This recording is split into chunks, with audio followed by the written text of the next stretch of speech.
Tadang aju tsering di kembe jago dunia tadi channel la cik sung sareng anju cik di anju cuma cik sung cik kalau cije ke manggu jing itu cije tu kau gaya di pek ke cuma cak tu ngatu cungje channel la deh peronas channel la. Ladies and gentlemen, my name is Khenrab Paldhen. I'm with the Regional Tibetan Youth Congress here in New York and New Jersey. And as you can see, we're here today because there is a crisis in Tibet. There's no doubt about it. More than 70 Tibetan people have immolated themselves in Tibet over the past year. All these brave men, women, monks, and nuns have had a very clear message to the world and the Chinese leaders in particular. Freedom is their first demand. Freedom of expression, freedom to practice one's own religion, freedom to choose one's own leader. The second demand of the Tibetans is to see His Holiness the Dalai Lama return to Tibet, his home from where he has been exiled for the past 50 years. Unfortunately, all the cries and the pleas made by the Tibetans have, as always, fell on deaf ears. Few days ago, China convened its 18th National Congress meeting of the Communist Party of China in Beijing. Not a single Chinese leader had the decency, the courage to bring about the issue of Tibet in the week-long meeting. It's as if not addressing the Tibetan plight will make them go away by themselves. President Barack Obama is re-elected in the White House in Washington, D.C. He has spoken out courageously and eloquently for the people of Libya and Syria in the Middle East. He was just in Burma a couple days ago advocating democracy and freedom. But unfortunately, when it comes to the issue of Tibet, Mr. President turns into a puppet and plays dumb.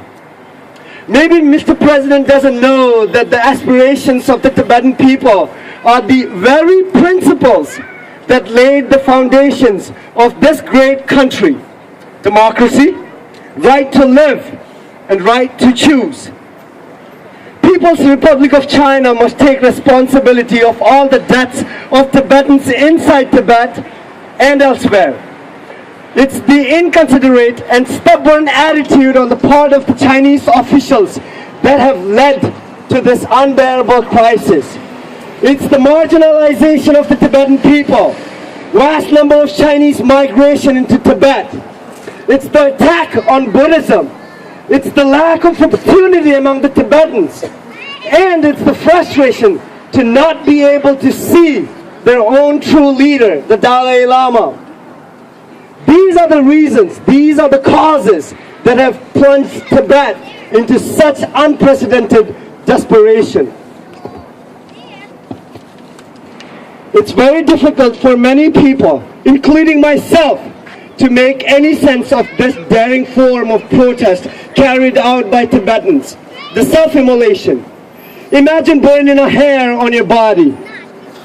But one thing I do know is that freedom is as dear to us as our own lives. We, the people of Tibet, have lived as free men and women for 2,000 years, and we're determined to continue to live as free people for another 2,000 years. The spate of self-immolations by Tibetans from all wake is the evidence of it.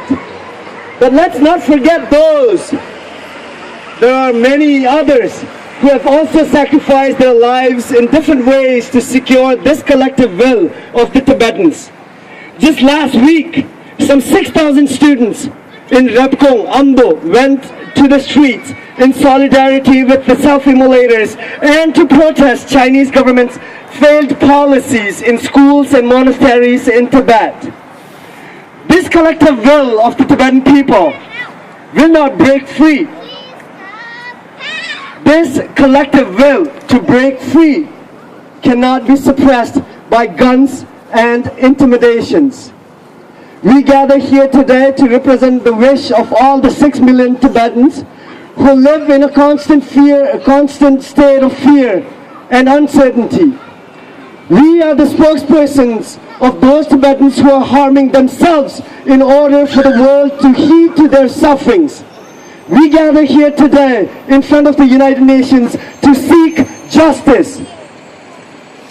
I would also like to take this opportunity to apologize to those good citizens who live in the neighborhood. Our presence here might make it inconvenient for you. Maybe you wish that we didn't come here to protest anymore. But trust me, we are helpless. We have nowhere else to go. Tibetans are deprived of the basic human freedom in Tibet, and the human rights violations there have reached an unprecedented scale by Chinese officials rounding up Tibetans in the middle of the night and making random arrests. United Nations is a champion in securing the well-beings of the 7 billion human beings on this earth. But the 74 Tibetan self-immolations have failed to grab the attention of the officials in the United Nations. Now, won't you support us when we ask how many more lives for freedom and for justice? Thank you.